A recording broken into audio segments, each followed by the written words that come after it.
Hujambo na karibu tena mtazamaji wa The World News katika kipindi hiki cha ulimwengu wa siasa. Mimi ni Adam Hussein na bado tunatazama mambo mengi katika ulimwengu. Kupitia gazeti la Jerusalem Post la nchini Israel limeandika tahariri yake likisema kwamba kuharibu matarajio ya nyuklia ya Iran hakujamaliza tishio. Iran bado ni tishio katika eneo la Mashariki ya Kati dhidi ya Israel.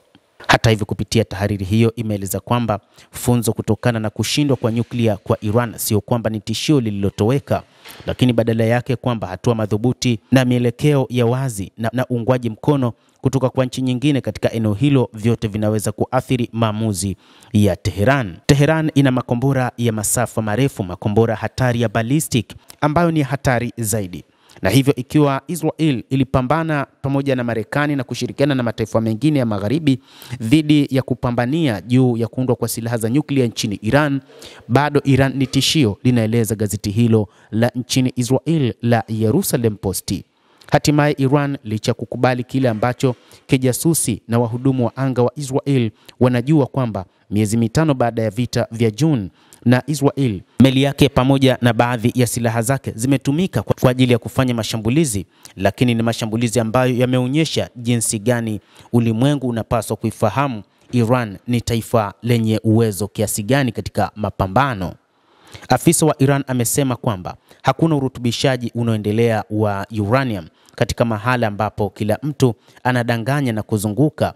Hii ni kukubalika na kushindwa kwa kimkakati kwa mataifa ya magharibi pamoja na Marekani na Israel, na ulikuwa ni mpango tu wa kutengeneza mazingira ya kuiharibu Iran, ambayo ni kutokana na kile kilichotajwa kwamba ni kuwa na kilo karibia 400 za uranium ambazo zimekuwa ni tishio kwa mataifa ya magharibi. Kilo hizi 400 za uranium ambazo zinatajwa huenda zingeongezwa na kutengeneza makombora ya nyuklia ndizo ambazo zimesababisha Marekani na Israel kufanya mashambulizi, lakini mpango wao ulikuwa ni mpango wa kuharibu vinu vya nyuklia. Licha ya kufanya mashambulizi, lakini hakukuwa na athari kubwa za mashambulizi hayo ya kutumia makombora ya Buster katika vinu vya nyuklia vya Fordo, Natanz pamoja na Isfahan. Lakini licha ya kuwa maprofesa wa utengenezaji wa nyuklia nchini humo, bado Iran ni tishio.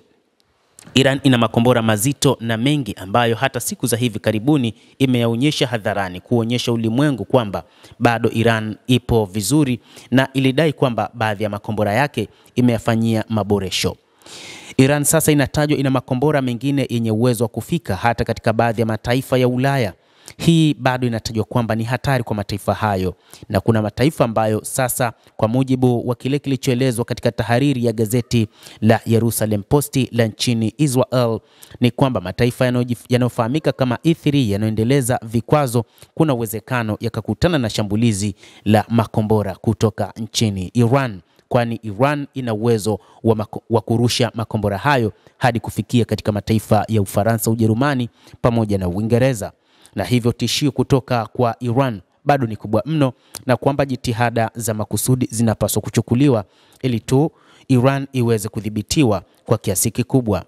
Iran inaendelea na mpango wake wa nyuklia huku ikisaidiwa na Urusi.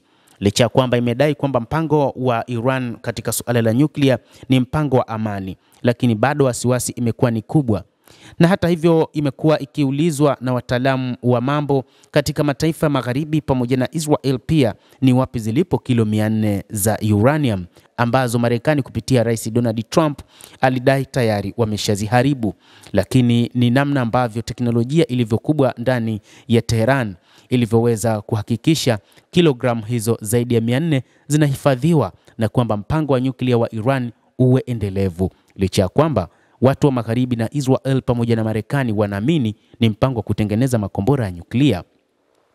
Mtazamaji wa The World News, hayo ndio ambayo yanaelezwa katika tahariri ya gazeti la Jerusalem Post ambalo limeelezea namna ambavyo Iran bado ni tishio kwa mataifa ya magharibi na hata katika eneo la ukanda wa Mashariki ya Kati, kutokana na ukweli kwamba bado ina makombora mengi yenye uwezo wa kuruka kuanzia kilomita 1000 hadi zaidi ya kilomita 6000 na hata 10000 kutokana na tahariri ilivyoeleza, na ni makombora ambayo kwa namna moja ama nyingine yanaweza kufika popote, hasa katika mataifa ya Ulaya, lakini pia kutokana na ushirika wake wa karibu na mataifa kama vile China pamoja na Urusi, bado kumekuwa na hatari kubwa dhidi ya taifa la Israel, na hivyo jitihada za ziada zinapaswa kuchukuliwa, kwa mujibu wa tahariri ya gazeti hilo la Jerusalem Post. Endelea kuwa nasi, lakini usisahau kulike, usisahau kucomment, kadhalika na kusubscribe channel yetu hii ili upate habari hizi kwa mapana